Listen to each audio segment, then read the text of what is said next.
دعا ہے کہ رب کریم ہم سب کی حاضری کو اپنی بارگاہ میں قبول منظور فرمائے۔ یہاں پہ ہونے والے ذکر، پڑھے جانے والے قواعد و وظائف اور عمدہ سعادتوں کا صدقہ اللہ کریم محترم قاری غلام مرتضیٰ نقشبندی صاحب کی والدہ مرحومہ کی بخشش و مغفرت فرمائے۔ پروردگار عالم نے نظام قدرت کے مطابق انسانوں کو مقررہ زندگی دنیا میں گزارنے کا موقع عطا فرمانا ہے، اور اس وقت معین کی تکمیل پر موت کا جام پلا کے اس سبب کے ذریعے اسے موت کی وادی میں اتار کے دار فنا سے دار بقا کی طرف منتقل کرنا ہے۔ انسان مسلسل عالم ارواح سے عالم حشر تک ایک سفر کر رہا ہے، اور ہر سفر کی تیاری اور اس کی کامیابی کا سبب اور ذریعہ نبی کریم صلی اللہ علیہ وسلم کی اتباع اور آپ کی پہچان ہے۔ نبی کریم صلی اللہ علیہ وسلم کی سیرت پہ عمل کرنا انسان کے لیے نہ فقط دنیا میں کامیابی کا ذریعہ ہے، بلکہ قبر میں نجات کا سامان بھی یہی ہے، اور میدان محشر میں نبی کریم صلی اللہ علیہ وسلم کی شفاعت سے بہرہ ہونا بھی اسی پر موقوف ہے۔ اللہ کریم ہم سب کو اپنا مقصد حیات سمجھ کے اس پہ عمل کرنے کی توفیق عطا فرمائے۔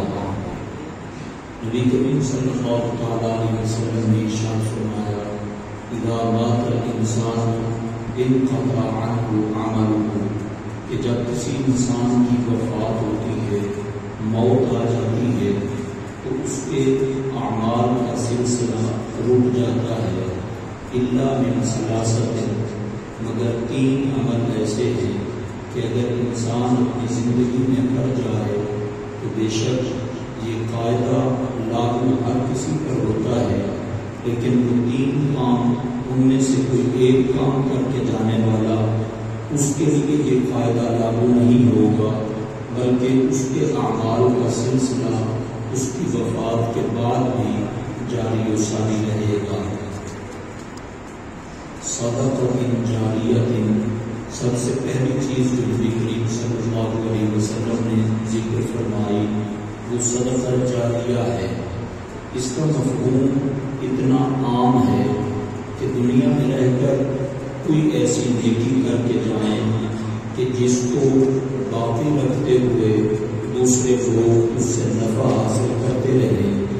جب تک اس چیز سے نفع ملتا رہے گا اس کے لیے نیکی اللہ کریم جاری فرمائے گا۔ اس میں کسی کتاب کا لکھ جانا، کتاب خرید کے ایصال ثواب کی نیت سے کسی پڑھنے والے کو دے دینا، مدارس میں کسی طالب علم کا خرچہ اپنے ذمہ لے لینا، مدرسہ یا مسجد میں کسی ایسی چیز کی ضرورت ہو کہ جو بعد میں استعمال ہوتی رہے وہ دے جانا، یہ سب چیزیں جب تک نفع دیتی رہیں گی اس نیکی کا ثواب نیکی کرنے والے کو قبر میں بھی ملتا رہے گا۔ دیہات کے ماحول میں جہاں نہر یا کھال پہ گزرنے والوں کو تکلیف ہوتی ہے، وہاں پہ پل بنوا دی جائے، وہ پل جب تک استعمال ہوتی رہے گی، جن کے ایصال ثواب کے لیے بنوائی گئی، اللہ کریم اس نیکی کا ثواب اسے دیتا رہے گا۔ صدقہ جاریہ میں ایک بہترین ذریعہ انسان کی نیک اولاد بھی ہے، جس کو دوسرے نمبر پہ بیان فرمایا گیا کہ او ولد صالح یدعو لہ، یا انسان اپنی اولاد کی تربیت ایسی کر جائے کہ جو اس کی وفات کے بعد اس کے لیے دعا کرتے رہے، تو اللہ کریم اس دعا کا ثواب بھی قبر میں جانے والے کو ضرور عطا فرمائے گا۔ بلکہ حدیث پاک میں ہے کہ قیامت کے دن ایک بندہ اپنی نیکیاں پہاڑ گا اور عرض کرے گا مالک میں تو اتنا نیکوکار نہیں تھا، میرے نام اعمال میں اتنی نیکیاں جو مجھے پہاڑ کے برابر نظر آ رہی ہیں کیسے ہیں؟ تو اللہ کریم کی بارگاہ سے اسے جواب ملے گا بے استغفار والدی کا لگ، تیری وفات کے بعد تیری اولاد تیری بخشش کی دعا کرتی رہی، اس دعا کا اجر و ثواب جمع ہوتا رہا جو آج مجھے پہاڑ کے برابر نظر آ رہا ہے۔ بلکہ علامہ اسماعیل حقی رحمۃ اللہ علیہ فرماتے ہیں کہ انسان اگر اپنی اولاد کی اچھی تربیت کر کے جائے تو اولاد کا نیک ہونا ماں باپ کے لیے ایسے ہے جیسے زندگی میں کوئی پھلدار درخت لگا کے اس کی دیکھ بھال کر کے اس کو پالے اور جوان کرے، اس پہ پھل لگ جائے۔ اب ایک بندہ وہاں سے گزرا، اس نے پھل توڑ کے کھایا مگر اپنی کم ظرفی کی وجہ سے اس نے درخت لگانے والے کے لیے دعا نہیں کی۔ اللہ کریم کی شان ہے کہ ان اللہ لا یضیع اجر المحسنین، اللہ کریم کسی نیکی کرنے والے کی نیکی کے اجر کو ضائع نہیں کرتا۔ اگر یہ پھل توڑ کے کھانے والا دعا کا ایک جملہ کہہ دیتا، اللہ کریم دعا کرنے کا اجر اس کو بھی عطا فرماتا اور درخت لگانے والے کو بھی عطا فرماتا، لیکن اس نے دعا نہ کر کے اپنی کم ظرفی کا ثبوت دیا۔ اللہ کریم اپنے کرم سے درخت لگانے والے کو اجر و ثواب ضرور عطا فرمائے گا۔ اسی طرح وہ فرماتے ہیں کہ جو نیک ماں باپ اپنی اولاد کی اچھی تربیت کر گئے، اگر وہ اولاد اپنی شقاوت اور بدبختی کی وجہ سے دنیا کے جنجال میں پھنس کے والدین کے لیے دعا کا وقت نہ نکالیں تو وہ جو نیکی بھی کریں گے اللہ کریم جس طرح نیکی کا ثواب اولاد کو عطا فرمائے گا اسی طرح تربیت کرنے والے ماں باپ کو بھی عطا فرمائے گا۔ اور اگر وہ نیک اولاد والدین کے لیے دعا کرتی رہے تو اس دعا کا ثواب اسے بھی ہوگا، فقط ثواب نہیں ہوگا بلکہ اور فوائد بھی حاصل ہوں گے کہ والدین کے لیے دعا کرنا رزق میں فراخی کا سبب بھی ہے، عمر میں طویل ہونے کا ذریعہ بھی ہے کہ حدیث پاک میں ہے اذا ترک العبد الدعاء للوالدین ينقطع عنه الرزق في الدنيا، کہ جب بندہ ماں باپ کے لیے دعا کرنا چھوڑ دیتا ہے اللہ کریم دنیا میں اس کا رزق تنگ کر دیتا ہے۔ ہر بندہ رزق کی تنگی کا شکوہ کرتا ہے، ماں باپ کے لیے دعا وہ عظیم وظیفہ ہے جو انسان کے رزق میں برکت اور ترقی کا سبب اور ذریعہ ہے۔ تو نیک اولاد جو والدین کے لیے دعا کرتی رہے وہ بھی انسان کی وفات کے بعد اس کی نیکیوں کے سلسلے کو جاری رکھنے کا عظیم ذریعہ ہے۔ انتہائی نیک سیرت خاتون کی قاری کی والدہ ماجدہ، آپ نے بیان کیا کہ آخر عمر تک ایک کو اللہ کریم نے محتاجی سے بچایا اور جب تک انتہائی علیل ہونے کی کیفیت میں نہیں گئی اللہ کے فضل و کرم سے پابندی سے زندگی کی نمازیں ادا کرتی رہی اور پھر ان کی دعاؤں اور ان کی نیکیوں کا یہ اثر ہے کہ اللہ کریم نے ایسا عظیم بیٹا عطا فرمایا جو کتنے لوگوں کی اولادوں کی تعلیم و تربیت کا بہترین ذریعہ اور سبب بن رہا ہے۔ اللہ کریم اس نیکی کے سلسلے کو روکتا نہیں ہے۔ دین کی تعلیم ایسا عظیم وظیفہ ہے کہ جو بندہ کسی بھی ذریعے سے اس میں معاونت کے طور پر مشاورت کے طور پر وقت دینے کے اعتبار سے کسی بھی طرح کسی کی بھلائی میں شامل ہو گیا اور اس کے سبب اللہ کریم نے اس پڑھنے والے بچے کو دین کا عالم بنا دیا، قرآن کا حافظ بنا دیا یا کسی بھی نہج پہ دین کا خادم بنا دیا، تو جب تک وہ بچہ نیکیاں کرتا رہے گا اس کی تربیت میں جن کا جس طرح حصہ ہے اللہ کریم کسی کی نیکی کو ضائع نہیں کرتا بلکہ اس کا اعلان ہے فَمَن يَعْمَلْ مِثْقَالَ ذَرَّةٍ خَيْرًا يَرَهُ وَمَن يَعْمَلْ مِثْقَالَ ذَرَّةٍ شَرًّا يَرَهُ۔ وہ ہر ایک کی نیکی کو اپنے پاس محفوظ رکھ کے اس براہ راست نیکی کرنے والے کو بھی اجر دیتا ہے، پھر اسی طرح اس کی تربیت میں جن کا حصہ ہے ان سب کو بھی نیکی کا حصہ عطا فرماتا ہے۔ یہ سلسلہ رب قدیر روکتا نہیں ہے۔ جتنے لوگوں نے دین کا خادم بنانے میں معاونت کی، اللہ کریم اپنے کرم سے سب کو حصہ ضرور عطا فرماتا ہے۔ نیک اولاد جو ماں باپ کے لیے دعا کرتی رہے، وہ بھی ان کی وفات کے بعد ان کی نیکیوں کے اضافے کا سبب اور ذریعہ ہے۔ اور علم ينتفع به، یا ایسا علم دنیا میں کسی صورت میں چھوڑ گیا جانے والا کہ اس کی وفات کے بعد اس کے علم سے نفع حاصل کیا جاتا رہے گا، جب تک وہ نفع لوگوں کو ملتا رہے گا اللہ کریم اس کی نیکیاں اس نیکی کرنے والے کے کھاتے میں بھی ضرور شامل فرمائے گا۔ اب اس میں دین کی تعلیم دے کے کوئی شاگرد بنا گیا، کتاب لکھ کے چھوڑ گیا، کتاب خرید کے دے گیا، ایسا ادارہ بنا گیا جہاں پہ دین کی خدمت ہو رہی ہے، یہ سب ذرائع ہیں کہ جب تک علم کی خدمت کسی بھی ذریعے سے ہوتی رہے گی اللہ کریم اس جانے والے کی نیکیوں میں اضافہ فرماتا رہے گا۔ اب یہ تین چیزیں الگ الگ دیکھیں تو اللہ کریم نے بھائی صاحبہ کے حصہ میں یہ تینوں نیکیاں عطا فرما دی کہ ان کے جانے کے بعد یقیناً ان کی نیکیوں میں اضافہ ہوتا رہے گا۔ اور انسان جب زندگی کے کسی موڑ پہ کسی بھی مرض میں مبتلا ہوتا ہے، مومن کو اللہ کریم نے یہ شان عطا فرمائی ہے کہ اس کو کانٹا بھی چھوئے تو سید عالم صلی اللہ علیہ وسلم فرماتے ہیں اللہ کریم اس پر بھی مومن بندے کو اجر و ثواب عطا فرماتا ہے۔ سید عالم صلی اللہ علیہ وسلم کی بارگاہ میں ایک شخص کی موت کا تذکرہ اس انداز میں کیا گیا کہ ہنیئا لہو ماتا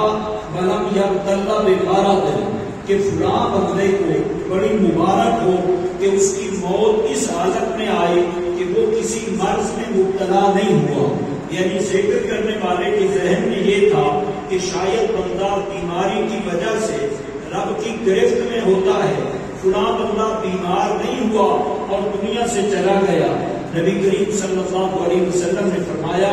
بھائی ہاکا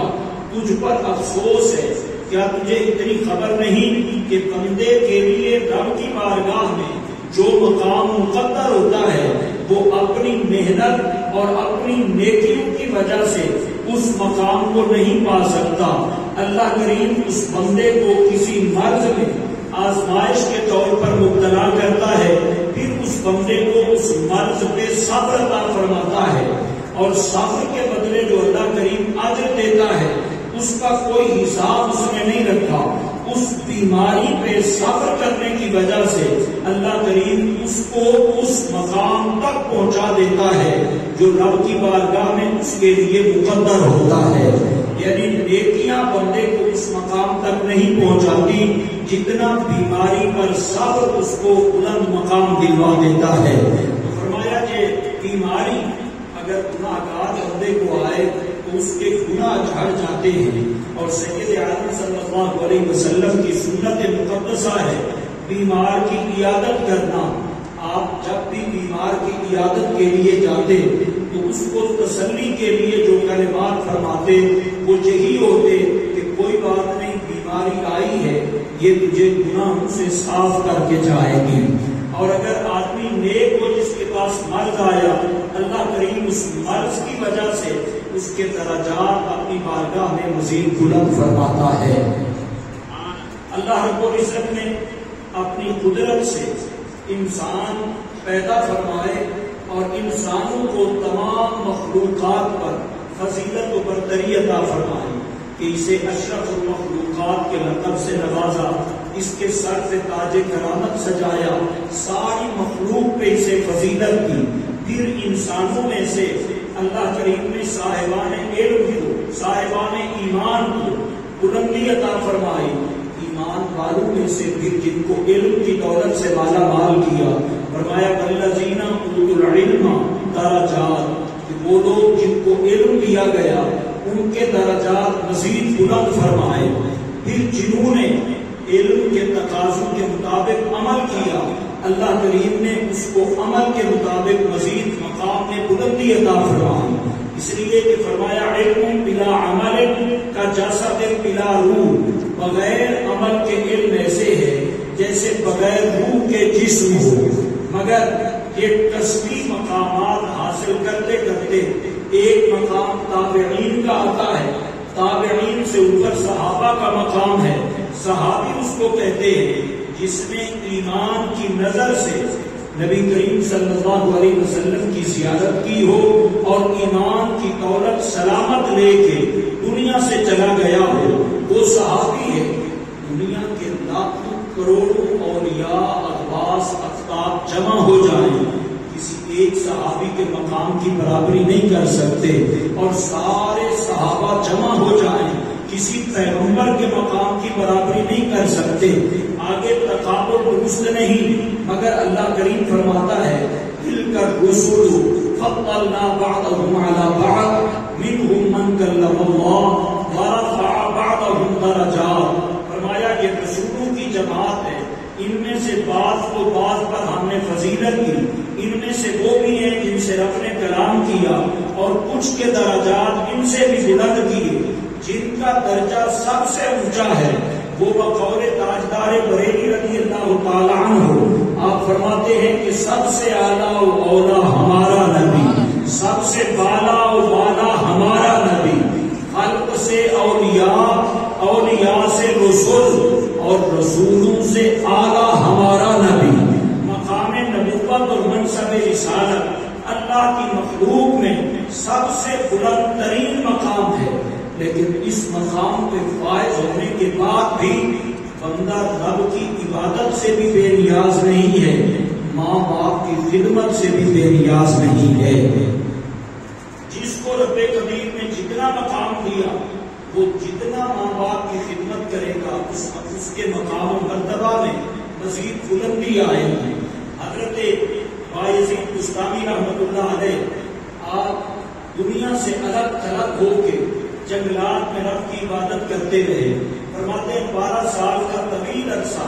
میں رب کی عبادت کرتا رہا، مگر جس مقام کی مجھے طلب تھی وہ مقام مجھے نہ مل سکا۔ تو ایک بار میں نے سوچا کہ بایزید یہاں سے جگہ اور مقام تبدیل کر دوسرے مقام پہ جا، فقراء کی صحبت، اللہ والوں کی زیارت اور نیکی کا سبب کوئی اور بنے گا، ممکن ہے تیرا مطلوبہ مقام تجھے ملے۔ لیکن ساتھ ہی خیال آیا کہ جانے سے پہلے اپنی والدہ کی زیارت کرتا جا، کہ 12 سال کا عرصہ ہوا ان کی زیارت بھی نہیں کی۔ فرماتے ہیں جب میں گھر پہنچا،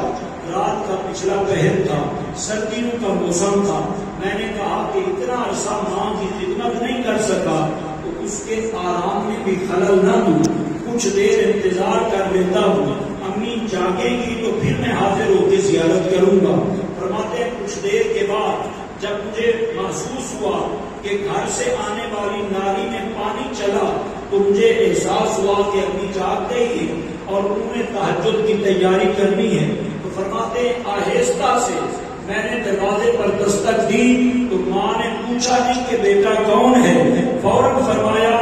بیٹا انتظار کر، میں ابھی دروازہ کھولتی ہوں۔ یعنی اس دستک کے انداز سے ہی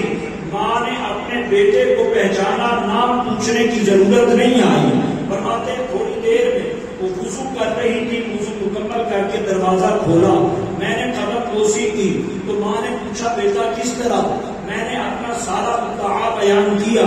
والدہ نے مجھے بٹھایا اور رات کے اس پہر میں فوراً میرے لیے کھانا تیار کیا اور مجھے کھانا دے کر والدہ دوسرے کمرے میں چلی گئی۔ میرے دل میں تجسس پیدا ہوا کہ امی نے کھانا تو مجھے فوراً دے دیا، خود دوسرے کمرے میں چلی گئی۔ میں جا کر دیکھوں تو صحیح کہ میری والدہ کیا کرتی ہیں؟ فرماتے ہیں جب میں دوسرے کمرے میں پہنچا تو میں نے عجیب منظر دیکھا کہ میری والدہ نے سر سجدے میں رکھا ہوا ہے اور میرے لیے دعا کر رہی ہے کہ مالک میرا بیٹا تجھ سے جس مقام کا طالب ہے اپنے کرم سے اسے وہ مقام عطا فرما دے۔ فرماتے ہیں جب والدہ کی دعا کو سنا اور میں نے والدہ کے قدموں کے بوسے سجدے کی کیفیت میں لیے، وہ بوسہ دینے کی دیر تھی جو مقام مجھے 12 سال کی عبادت سے نہیں ملا، اللہ کریم نے والدہ کے قدم چومنے کی برکت سے عطا فرما دیا ہے۔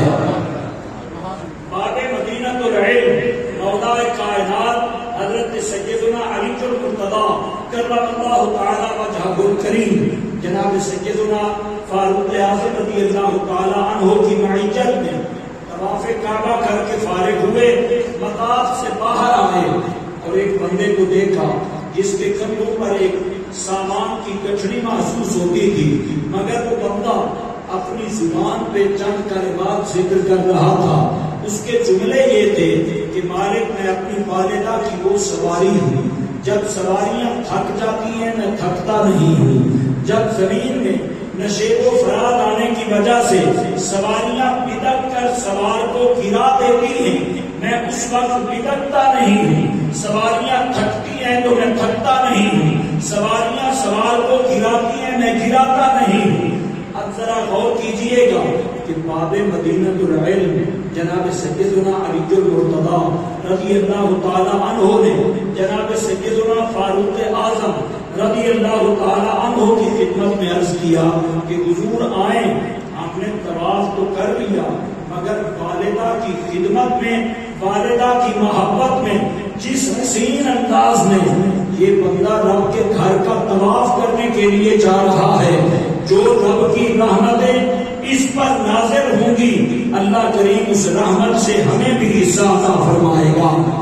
گویا جو رحمت والدہ کی خدمت کرنے والے پر نازل ہوتی ہے اس رحمت کے طرفدار مولا کائنات بھی ہیں۔ نبوت اور مقام رسالت کے فائز ہونے کے بعد بھی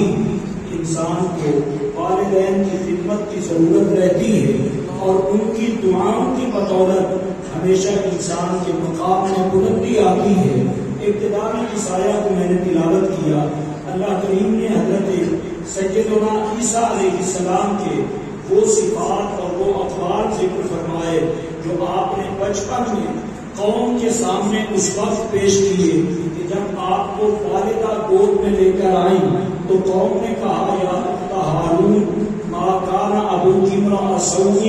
وما کانت امکی بغیہ، کہ اے پاک دامنی میں ہارون کی بہن تیرا باپ بھی برا نہیں تھا، تیری والدہ بھی بدچلن نہیں تھی، تم نے یہ کیا کارنامہ دکھایا کہ بغیر نکاح کے گود میں بیٹا لے کر آ گئی۔ آپ نے اللہ کے حکم پر خود تو کوئی جواب نہیں دیا، فاشارت الیہ، آپ نے اپنے بیٹے کی طرف اشارہ کیا۔ قوم نے کہا کیف نکلم من کان فی المہد صبیا،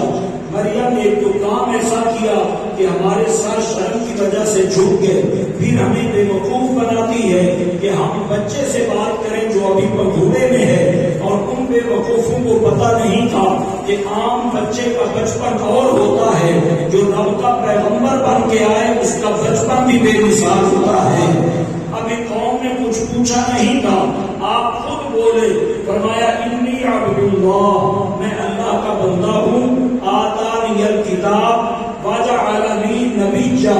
میرے رب نے مجھے کتاب بھی دی اور مجھے مقام نبوت بھی عطا فرمایا، وجعلنی مبارکا اینما کنت، میں جہاں بھی رہوں میرے رب نے میرا وجود بابرکت بنایا، واوصانی بالصلاۃ والزکاۃ ما دمت حجا، میں جب تک زندہ رہوں مجھے نماز کا حکم بھی دیا، زکوٰۃ کا حکم بھی دیا۔ یہ تمام کمالات، تمام مقامات اور تمام منصب اپنی جگہ پر، مگر یہ صفت بھی مجھے میرے رب نے عطا کی کہ وَبَرًّا بِوَالِدَتِي، میں اپنی والدہ سے حسن سلوک کرنے والا بن کے آیا ہوں۔ اور یہ انتہائی خوش بختی ہوتی ہے کہ جن والدین کا ایک بار چہرہ دیکھنا